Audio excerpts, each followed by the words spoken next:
Bukod sa kampanya kontra droga at kriminalidad, pagtutunan din daw ng pansin ng bagong PNP Chief na si Director General Oscar Albayalde ang paglilinis sa hanay ng pulisya. May ulat on the spot si Marie Zumali. Marie. Rafi, disiplina sa gisag ng kanyang administrasyon at pagiging payak o simplicity naman ang magiging sagisag ng kanilang pamumuhay at pagsiservisyo. Ganito nilarawan ni bagong Chief PNP Director General Oscar Albayalde ang magiging kanyang pamumuno sa pambansang pulisya.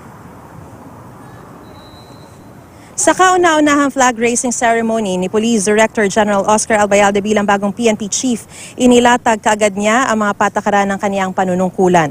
Dahil ang kampanya kontra droga ang pangunahing programa ng Administrasyon Duterte, sinabi ni Chief PNP Albayalde na ipagpapatuloy niya ang magandang nasimula ni dating Chief PNP Bato de la Rosa, partikular ang Oplan Double Barrel at Oplan Tokhang.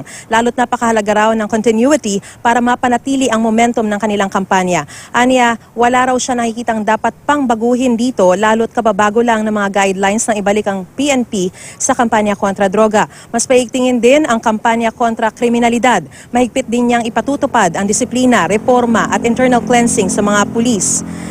Kilala si Chief PNP Albayalde sa pagiging disciplinarian, lalo na noong mga panahong iniikutan niya ang mga police station para mahuli ang mga pulis na tutulog-tulog at sangkot sa kung ano-anong kabulastugan. Aniya, basta't may disiplina ang mga pulis, magkakaroon ng respeto sa sarili at magiging maayos ang paglilingkod. At basta't may disiplina, hindi rin sila magkakaproblema sa kanya. Siyempre, marerewardan din ang mga disiplinadong pulis.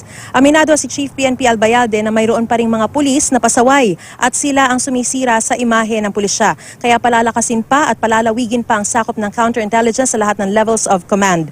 Pinagsusumiti niya ang intelligence group ng periodic report tungkol sa mga pulis na sangkot sa irregularidad, pang-aabuso at korupsyon. Ito naman ang susuriin ng Counterintelligence Task Force. Pinamamadali rin niya ang resolusyon ng mga kasong kinasasangkutan ng mga pasaway na pulis. Asahan daw na marami pa ang masisibak dahil sa mga pasaway nilang gawain. At hindi raw ito sa salita lang dahil nung NCRPO chief siya ay tinanggal niya sa serbisyo ang 279 na pulis. Sinuspinde ang 825 at dinemote ang 99 na pulis. 1,750 naman daw ang kinasuhan niya dahil sa iba't ibang mga kaso. Pero sinisiguro naman niyang lahat ay sasailalim sa due process. Nais din niyang mapanagot ang lahat ng nanira sa kanya, lalo na ang mga nasa likod daw ng website na Buhay Lespo. Bagamat may freedom of speech at expression, limitado raw ito dahil nasa serbisyo sila. Kaya pwede raw silang makasuhan ng insubordination. Aniya, mga reforma, bagamat biglaan, kinakailangan. Mahirap pero kayang gawin. Decisive pero patas. Mangunguna siya sa pamamagitan ng pagiging ehemplo sa kanila.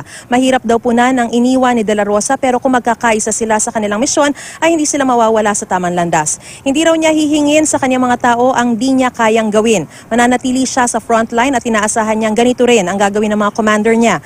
Nangako rin siyang magiging accessible sa lahat ng oras. Hindi raw siya magaling lang sa pagsasalita kundi pati na rin sa pakikinig. Bagamat mananatili ang text bato, pwede rin naman daw ang text oka. Seniority, merit at performance naman daw magiging batayan ng pag-promote sa mga pulis. Mahigpit din niyang ipagbabawal ang lahat ng klase ng influence peddling at paghingi ng pabor para maipwesto sa mahalagang posisyon.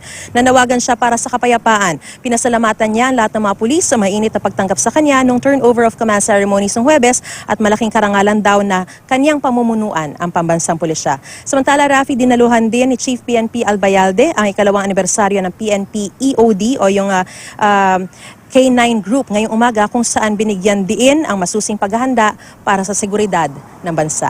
At yan ang pinakasariwang balita mula rito sa Camp Crame. Balik sa iyo, Rafi. Maraming salamat, Marie Zumali.